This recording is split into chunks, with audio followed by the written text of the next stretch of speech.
మానవుడు పక్షిలా ఆకాశంలో ఎగరడం, చేపలా నీటిలో ఈదడం నేర్చుకున్నాడు. కానీ మనిషిగా భూమి మీద బ్రతకడం నేర్చుకోలేదు.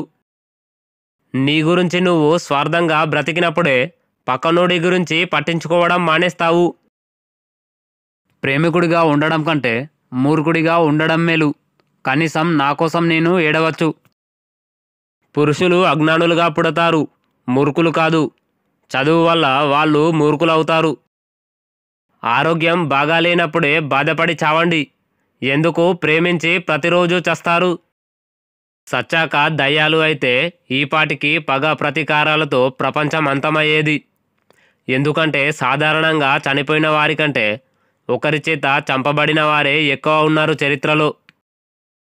మంచి జీవితం అంటే ప్రేమతో ప్రేరణ పొంది జ్ఞానంతో మార్గనిర్దేశం చేయడమే. జీవితం అంటే బాధితురాలిగా కాకుండా నేరస్తుడిగా ఉండడానికి పోటీ తప్ప మరొకటి కాదు. మర్చిపోవడం చేతకాని వాళ్ళే మద్యానికి బానిసలవుతారు. ప్రపంచంలోని సమస్య ఏమిటంటే మూర్ఖులు మరియు మతోన్మాదులు ఎల్లప్పుడూ తమ గురించి చాలా ఖచ్చితంగా ఉంటారు. మరియు తెలివైన వ్యక్తులు చాలా సందేహాలతో నిండి ఉంటారు. సంతోషకరమైన జీవితం చాలా వరకు నిశ్శబ్ద జీవితంగా ఉండాలి. ఎందుకంటే నిశ్శబ్ద వాతావరణంలో మాత్రమే నిజమైన ఆనందం జీవించడానికి ధైర్యం చేస్తుంది.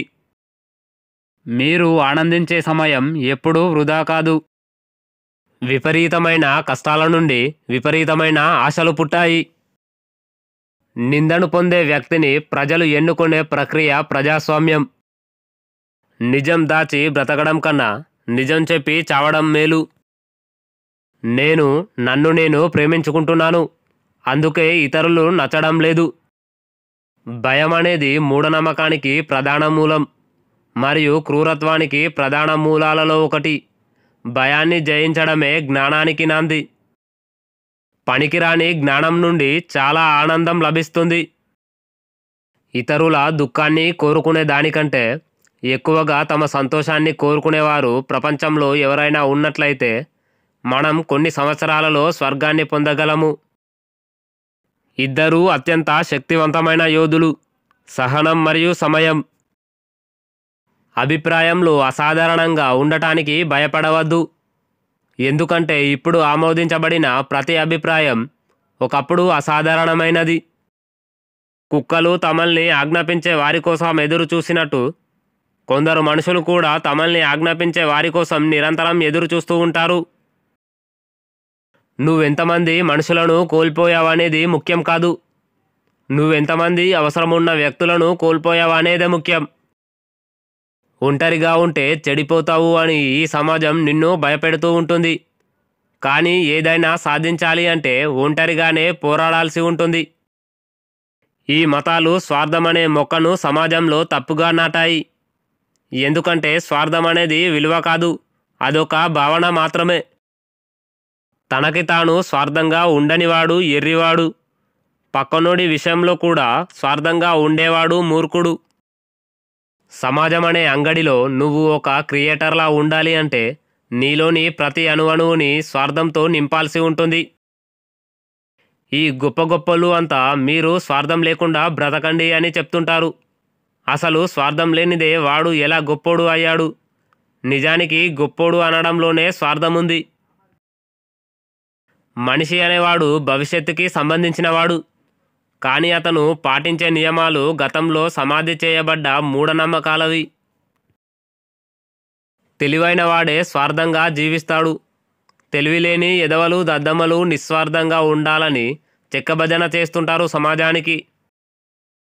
ప్రజలు ఎర్రోళ్ళు కాబట్టే నేను కాపాడుతున్నాను, జనాలు గొర్రెలు కాబట్టే నేను భయపెడుతున్నాను. మన దేశంలో సోదిగాళ్ళు ఎక్కువ. అందుకే పేపర్లో వచ్చిందానికన్నా పుకార్లుగా వచ్చిందాన్నే ఎక్కువ నమ్ముతారు. ప్రపంచం మాయాజాలంతో నిండి ఉంది. మన తెలివికి పదును పెట్టడానికి ఓపికగా వేచి ఉంది. ఒక్కసారి మోసపోయాక ప్రతిదాన్ని అనుమానించాల్సి వస్తుంది. అది మనిషైనా వస్తువైనా. ఇక్కడ అనుమానం నీ మీద కాదు, మళ్ళీ మోసపోతానేమో అనే ఫీలింగ్ మీద. నువ్వు దొంగవైనా పర్వాలేదు, మోసగాడివైనా పర్వాలేదు, హంతకుడివైనా పర్లేదు, కానీ ప్రేమికుడివి మాత్రం అవకు, ఎందుకంటే వాడంతా ఎర్రోడు ఇంకొకడు ఉండడు. బంగారంలో ప్రతి సన్నని తీగకు విలువ ఉన్నట్లే మన జీవితంలో ప్రతి క్షణం విలువైనదే.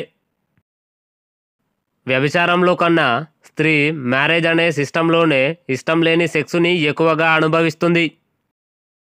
ఒకరిని ప్రేమించడమే నిజమైన ప్రేమని ఎందుకంటారో తెలుసా? వాడు ఇంకా బాధలోనే మగ్గాలని. ప్రేమ రెండు రకాలు. సెక్స్ కోసం పుట్టే ప్రేమ, సచ్చే వరకు బానిసలాగా ఉండటానికి పుట్టే ప్రేమ. ఒకరు నిన్ను బాగా అర్థం చేసుకుంటున్నారంటే వాళ్ళు నీ నుండి ఏదో ఎక్స్పెక్ట్ చేస్తున్నట్టు. ఏది ఎక్స్పెక్ట్ చేయనప్పుడు అర్థం చేసుకోవాల్సిన అవసరం ఎవరికీ ఉండదు.